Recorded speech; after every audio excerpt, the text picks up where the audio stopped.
शासन की ऐसी व्यवस्था जिसमें केंद्र या संविधान या सिस्टम द्वारा राज्यों को लेजिस्लेटिव, एग्जीक्यूटिव और फाइनेंशियल फॉर्म में मजबूत करने पर क्या दिया जाता है? बल दिया जाता है। राज्यों को विधायी रूप से, प्रशासनिक रूप से और वित्तीय रूप से मजबूत करने पर बल दिया जाता है। राज्यों के अधिकार और शक्तियों में वृद्धि की जाती है। सिंपल है, उसको हम क्या बोलते हैं? संघवाद। उदाहरण के तौर पे योजना आयोग को समाप्त कर नीति आयोग का गठन हुआ और इसमें किसका नारा दिया? सहकारी संघवाद, जिसमें नियोजन मतलब प्लानिंग में, योजनाओं में राज्यों की भूमिका में क्या हुई है? वृद्धि हुई है। यानी केंद्र सभी राज्यों के लिए और सभी राज्य मिलकर केंद्र के लिए। पहले योजना आयोग पर यह आक्षेप लगता था, आरोप लगता था कि वो केंद्र के लिए ज्यादा काम करता है, राज्यों की योजना आयोग में कोई भूमिका नहीं है। खुद प्रधानमंत्री मोदी का यह कहना था कि जब मैं गुजरात का चीफ मिनिस्टर था और योजना आयोग की मीटिंगों में शामिल होता था तो हमें कुछ भी नहीं पूछा जाता था। तो हम एक ऐसा आयोग चाहते हैं जिसमें राज्यों को ज्यादा पूछा जाए और राज्यों को मजबूत किया जाए। इसीलिए उन्होंने एक नारा दिया, कोऑपरेटिव फेडरलिज्म, सहकारी संघवाद। और सहकारी संघवाद का मतलब होता है केंद्र सभी राज्यों के लिए और सभी राज्य मिलकर केंद्र के लिए। आया समझ में? अगला, 14th फाइनेंस कमीशन की सलाह पर केंद्र द्वारा अपनी कुल आय में, कौन सी आय? टैक्सेबल इनकम, राज्यों का हिस्सा 32% से बढ़ाकर 42% करना किसका परिणाम है? राजकोषीय, फिस्कल फेडरलिज्म। क्या बोलते हैं इसको? या फाइनेंशियल फेडरलिज्म इंग्लिश में बोलते हैं, फिस्कल या फाइनेंशियल। और इसी तरह से संविधान में कुल कितने भाग है? 22 में से 2 भाग आएंगे। एक भाग का नाम होगा 11 और एक का नाम होगा भाग 12।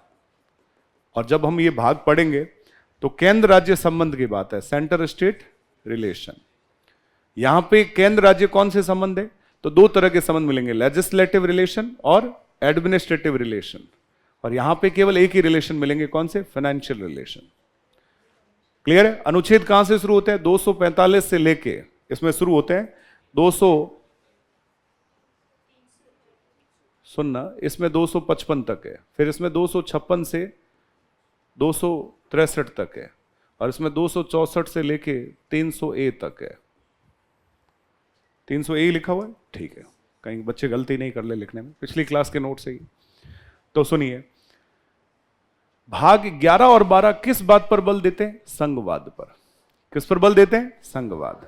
और इसमें कहा गया है केंद्र और राज्यों के 3 तरह के संबंध मजबूत होने जरूरी है। कौन से? विधायी मतलब कानूनी संबंध, फिर प्रशासनिक संबंध, एडमिनिस्ट्रेटिव रिलेशन, और तीसरे कौन से? वित्तीय संबंध। तो केंद्र और राज्यों में 3 तरह के संबंधों का वर्णन संविधान के 2 भाग में अनुच्छेद 245 से लेके 300A, यानी लगभग हमारे कॉन्स्टिट्यूशन के 55-56 अनुच्छेद केवल केंद्र और राज्यों के संबंधों को मजबूत करने पर आधारित है। और वो कौन से भाग में लिखे हुए? 11 और 12, ताकि संघवाद का ढांचा इंडिया में क्या हो? मजबूत हो। और जब तक भारत में राज्यों का एग्जिस्टेंस मजबूत नहीं होगा तब तक देश आगे नहीं बढ़ेगा। तो हमारे देश में तभी मजबूती रहेगी जब राज्य एम्पावर होंगे। ऐसा नहीं कि राज्य को कमजोर करके जबरदस्ती राज्य में इमरजेंसी लगा के राज्य में बने हुए ढांचे को ध्वस्त करके आप देश को आगे नहीं बढ़ा सकते, क्योंकि बड़ी मुश्किल से राज्यों के चुनाव होते हैं, राज्य अपनी सरकार बनाते हैं, और केंद्र केवल अपने एटीट्यूड की वजह से राज्यों में इमरजेंसी लगा दे, नेगेटिविटी क्रिएट कर दे। ये देश के लिए भले की बात नहीं है। जब हमने सोच ही लिया कि हमारी व्यवस्था संघीय व्यवस्था होगी तो हम जितना संघवाद की ओर बढ़ेंगे उतना अच्छा है, और जितना हम राज्यों को एम्पावर करेंगे उतना अच्छा है। इस तरह की बात आपके आगे मेंस में दी हुई है। तो इसको हम बोलते हैं संघवाद। क्या बोलते हैं? 3 प्रकार के सेंटर स्टेट रिलेशन का उल्लेख है, केंद्र राज्य विधायी संबंध, केंद्र राज्य प्रशासनिक संबंध और केंद्र राज्य वित्तीय संबंध। यानी centre state legislative relation, centre state administrative relation और सेंटर स्टेट फाइनेंशियल रिलेशन। और आप देखो अभी रिसेंटली हमारे, इसका एक बहुत बढ़िया एग्जांपल आपको बताता हूं संघवाद का।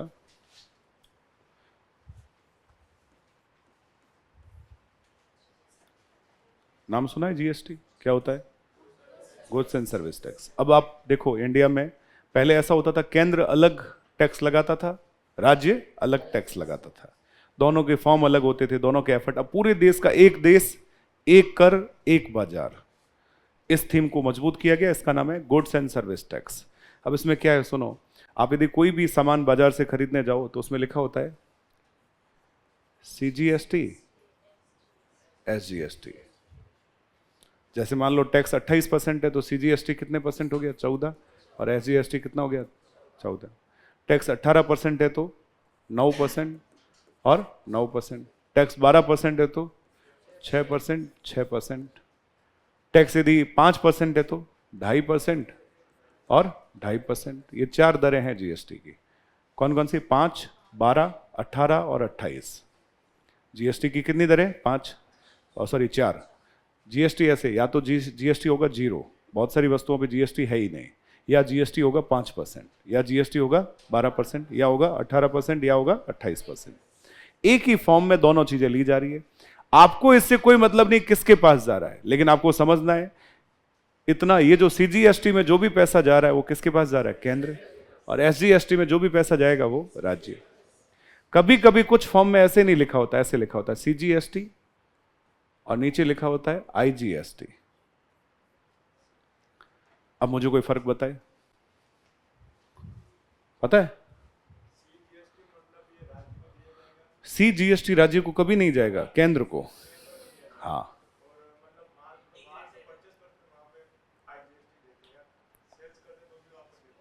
जैसे कहां पे? ठीक है, थोड़ा बहुत कोशिश कर रहा है बच्चा लेकिन समझा नहीं पा रहा है। इंटर स्टेट जीएसटी बोलते हैं इसको। क्या बोलते हैं? Inter state. मतलब उदाहरण के तौर पे मैं राजस्थान में सामान बनाता हूं, ठीक है, और मैं गुजरात में बेचता हूं, ठीक है। अब उससे जो टैक्स प्राप्त होगा, टैक्स किसको प्राप्त होता है? गवर्नमेंट को। अब उससे जो टैक्स प्राप्त होगा वो टैक्स किसको मिलेगा? केंद्र तो अपना हिस्सा हमेशा रखेगा, वो फिक्स है। चाहे अब मैं राजस्थान में बनाऊं और राजस्थान में ही बेचूं तो मेरे लिए ये फॉर्मेट है। कौन सा? राजस्थान में बनाऊं और राजस्थान में ही बेचूं तो मेरे लिए कौन सा फॉर्मेट है? क्योंकि मैंने सीजीएसटी केंद्र को दे दिया और एसजीएसटी राज्य सरकार को दे दिया।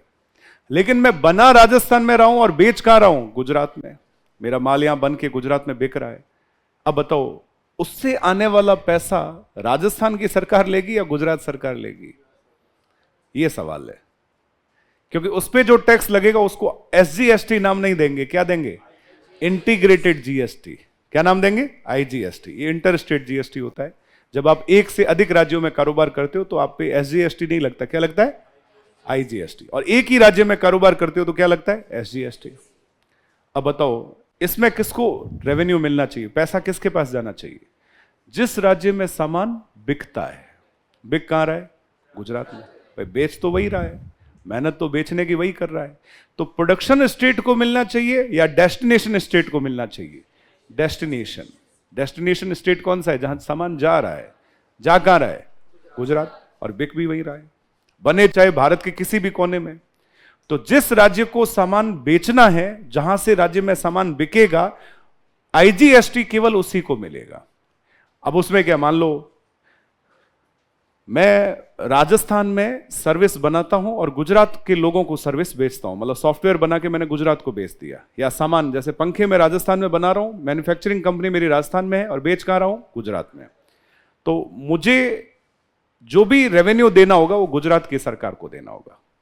मतलब इससे उसको नुकसान नहीं है, किसको? बनाने वाले को। क्लियर है? ज्यादा नुकसान किसको है? जहां बन रहा है उस स्टेट को। क्योंकि फायदा किसको मिल रहा है? उस राज्य को जहां सामान क्या हो रहा है? बिक रहा है। तो नेचुरली गवर्नमेंट ने ऐसा सोचा कि जिस राज्य में सामान बिकता है वहीं तो एफर्ट होता है, वहीं मार्केट बनता है, और पैसा उसी को मिलना चाहिए जहां मार्केट बन रहा है। अब बात समझ रहे हैं? अब उदाहरण के तौर पे इंडिया में एक ऐसी फैक्ट्री होगी जो सभी राज्यों में सामान भेज रही होगी। जैसे मान लो स्टील बन रहा है, मान लो आप टाटा का नाम ले लो, तो टाटा का कोई एक फैक्ट्री होगा जहां से सामान बिक रहा है, पूरे भारत में जा रहा है, भारत से बाहर भी जा रहा है। और ऐसे में जो टैक्स लगेगा उसका नाम क्या होगा? सीजीएसटी और आईजीएसटी। उसमें सेम वही आधा मिलेगा केंद्र को, यानी केंद्र को तो मिलना हमेशा तय है। केंद्र अपना हिस्सा कभी नहीं छोड़ता। क्लियर है? और राज्यों को वही हिस्सा मिलता है जो राज्यों में डेस्टिनेशन टैक्स होता है। यदि मैं राज्य में ही बना रहा हूं, राज्य में बेच रहा हूं, तो मुझे एसजीएसटी मिलेगा। लेकिन यदि कोई बाहर से मेरे राज्य में आके बेच रहा है तो मुझे ही मिलेगा, मतलब मेरी सरकार को मिलेगा। कौन सी सरकार को? गहलोत सरकार को। गुजरात से सामान बना और राजस्थान में बिक रहा है, इससे जो भी रेवेन्यू आएगा कौन रखेगा? राजस्थान सरकार। इससे राज्यों के डिस्प्यूट खत्म हो गए। नहीं तो राज्य लड़ यही रहे थे कि हम बनाएंगे कौन, तो सीधा सा फंडा है, जिस राज्य में बिकेगा वो रखेगा। आप बात समझ रहे हैं? अब ये किसके एग्जाम्पल हुए, इससे राज्यों की मजबूती के काम हो रहे हैं। तो ये किसका एग्जाम्पल है? संघवाद। जीएसटी बहुत ही शानदार एग्जाम्पल है। जीएसटी आने के बाद राज्यों का रेवेन्यू बढ़ता जा रहा है, अब राज्यों को काफी अच्छा फायदा हो रहा है। क्या आने के बाद? जीएसटी। शुरू में भले ही लोग इसको समझ नहीं रहे थे, इसका विरोध कर रहे थे। मैं जीएसटी का टॉपिक आपकी क्लास में 10 घंटे चलेगा, 8 से 10 घंटे में, जब मैं इकोनॉमी पढ़ाऊंगा। जीएसटी टैक्स का एक बहुत बड़ा इशू है, मान के चलो 1-2 क्लास पूरी जीएसटी पर आधारित होगी। तो अभी तो मैं आपको शॉर्ट में समझा रहा हूं कि संघवाद कितना जरूरी है। तो ये कौन से रिलेशन है? अब जीएसटी को लेके संविधान में जो भी जोड़ा गया है ना, वो कहां जोड़ा गया है? आर्टिकल 279 में। तो 279 कौन से रिलेशन में आ रहा है? केंद्र राज्य वित्तीय संबंध। केंद्र राज्य वित्तीय संबंध, समझ में आ रही बात? तो केंद्र राज्य में कितने प्रकार के संबंध होते? 3। कौन कौन से? विधायी संबंध, प्रशासनिक संबंध और वित्तीय संबंध। इसको हम बोलते हैं संघवाद। ठीक है, आपके कोर्स में जब आप आगे जाके मेंस का सिलेबस देखोगे तो वहां लिखा हुआ है सेंटर स्टेट रिलेशन। प्री में नहीं है, मेंस में है।